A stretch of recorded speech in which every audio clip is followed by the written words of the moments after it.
Hey y'all, how are you? Today we're talking about a topic very, very important to me, restorative justice. For those of you who don't know what restorative justice is, it's essentially a model of criminal justice in which restoration of the perpetrator and healing between perpetrator and victim is the main focus.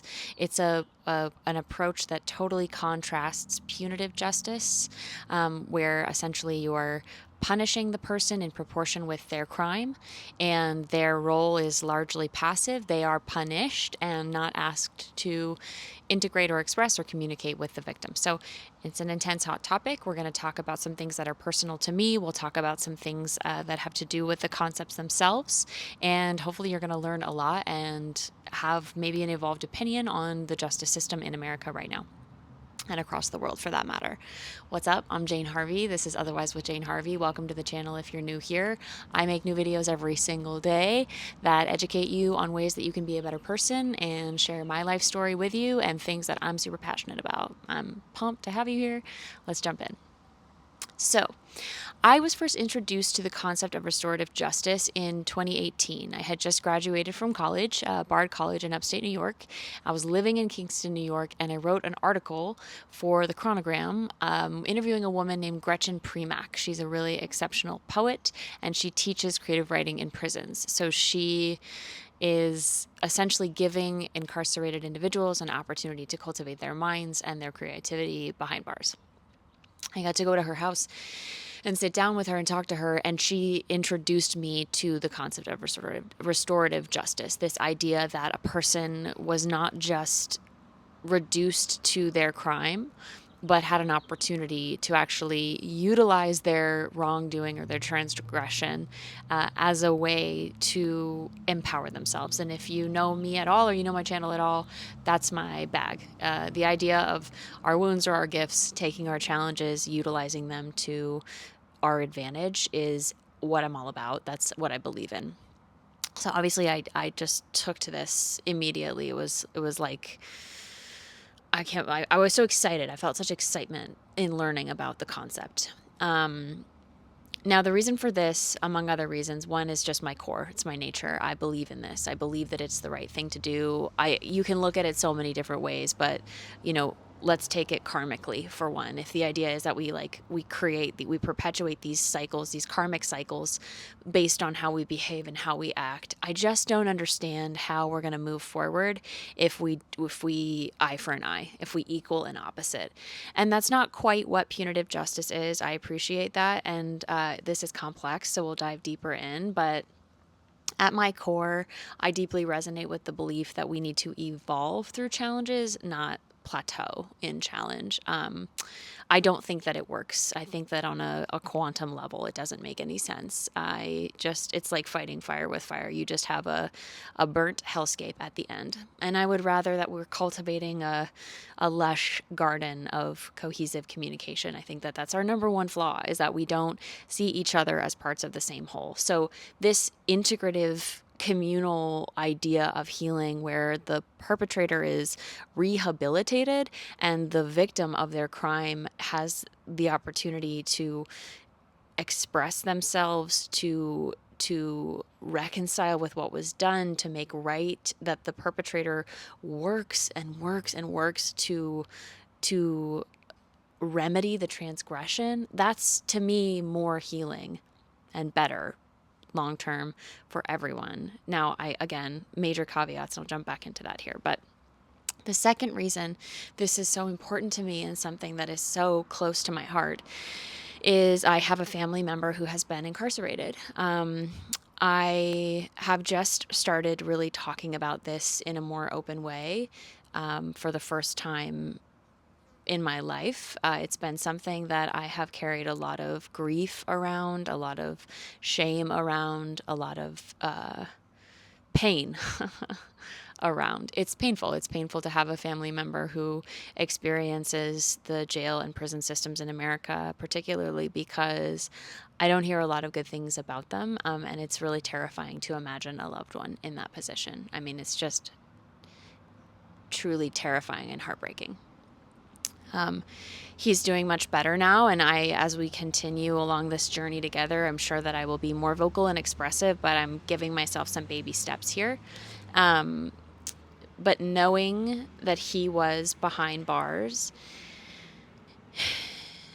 and knowing the way that we privatize prisons, so they're for-profit institutions where it actually benefits people to have individuals be incarcerated, knowing that COs or correctional officers are often very ill-equipped mentally and emotionally to manage the stress and intensity of their workload, and that they are overworked and underpaid, and that they can incline towards brutality and dehumanization of people who are incarcerated. Is It's one thing to know about that in the abstract, and it is an entirely different reality when your family member is experiencing this truth of our culture. It became so clear to me that the necessity for an overhaul of our justice system is critical, and it's here and it's now. So restorative justice on its face initially to me was like a no-brainer. It's a duh. And I think for so many crimes it's obvious. And like, okay, so you steal, right? Or you commit fraud, or you break a law, but it's not something that I would call like in the horrific crimes category. To me, I'm shocked that we're not doing more of this already. Like, make good, educate that citizen, have them atone for their error, really rehabilitate them. And I know it's more expensive, I understand, but again, what's the end goal here? Is it a more cohesive society? I think so. So rehabilitating people who have committed crimes, especially something like selling drugs, for example, and I can't even get started right now on racial profiling. I'll maybe save that for another episode because these are things that I feel very strongly about. But if someone has grown up in an economically challenged environment and perhaps selling drugs is the only way that they could think to get out or to raise their family or to feed their family or to feed themselves, there needs to be a level of rehabilitation available to that person, and an understanding that life has stacked a deck sort of against them, and that in and of itself needs to be repaired. So we're just looking here at like, these are levels of repair that need to happen in our country, that need to happen in our culture. We have classism, we have racism, funneling people into a penal system that actually benefits from their presence. That is wrong. That's corrupt. It's corrosive, and there is no justice to me in that form of a justice system. That's injustice in action. So it seems so clear to me that you would want to rehabilitate and restore someone's well-being, their ethos, their soul, if they're struggling and have gone down a path that is, we could call it bad, we could call it all kinds of things, but let's say is net negative for the community around them. Because again, we're trying to exist as a collective. We're trying to find cohesion and peace. So if this isn't working, this individual and the individuals that they've harmed need to find an established way to move forward, a path forward. Now, if you have multiple transgressions with someone, or if you have a horrific crime, this gets more complicated. And this is where I think I'm so curious to hear everybody's thoughts, and where I feel this incredible sense of like bafflement. This kind of gets down to those fundamental questions about good versus evil in human nature. And there are, I believe, certain people who have committed crimes that warrant expulsion from society. They have simply proven themselves to be too much of a threat to participate in daily society, and I think that that's a tragic truth. And I know, I've listened to stories on a phenomenal podcast, Snap Judgment is coming to mind, where an officer who was shot by a man he was arresting and didn't die but suffered severe injuries later reconciled with that man, and they became very close. And he understood what he was going through, his fear at the time, the adversarial nature of their interaction at the time.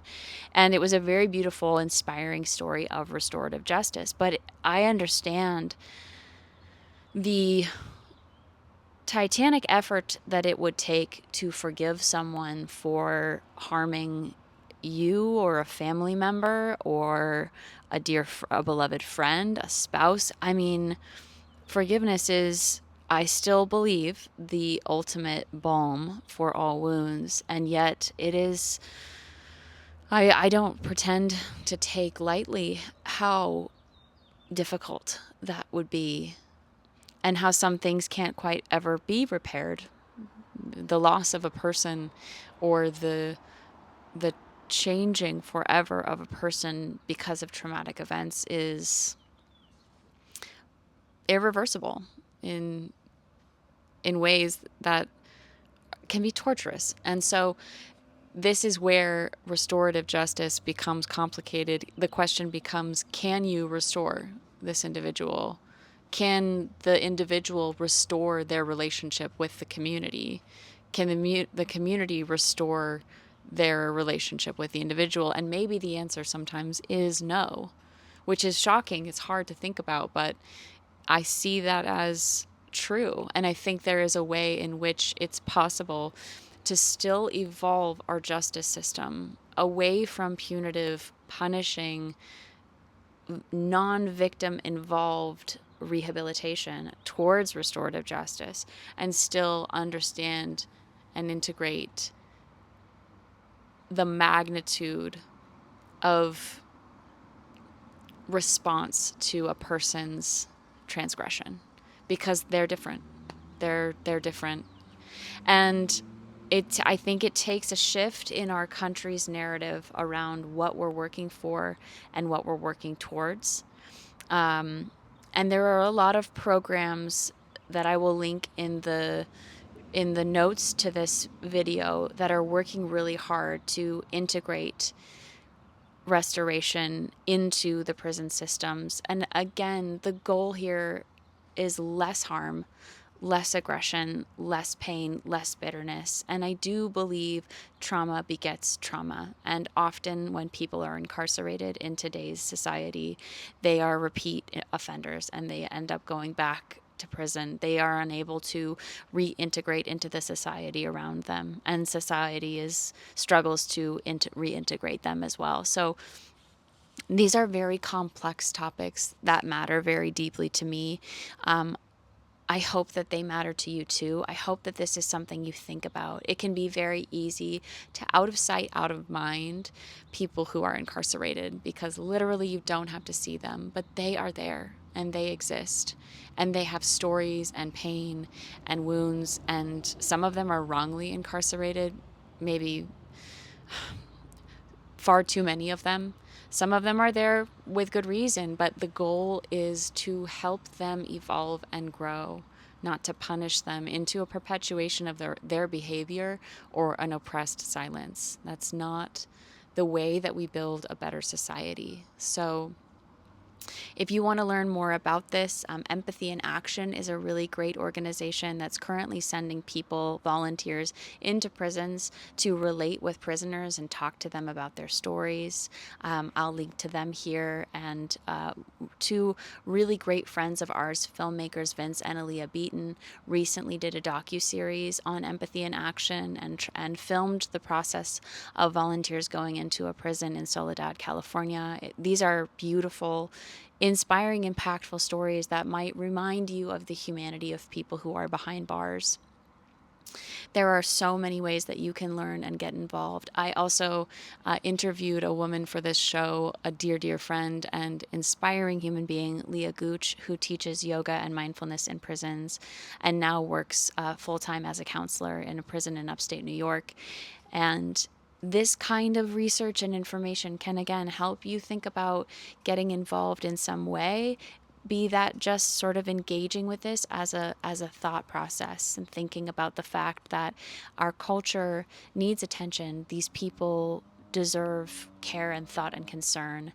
And when wrong is done that is of a shocking magnitude, it does also it does also need the appropriate response. So I would never presume to override crimes that are shocking and horrific and horrible.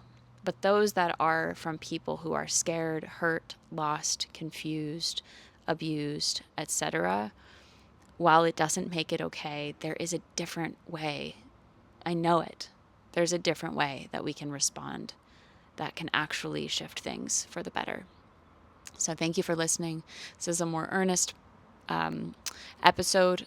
I care really, really deeply about this, as is evident. If you have any questions or you'd like to know more, please leave a comment, like this, subscribe it, share it with a friend. If you have a family member or a friend who's incarcerated, I see you and I appreciate you, and you're not alone. And I will see you all again tomorrow.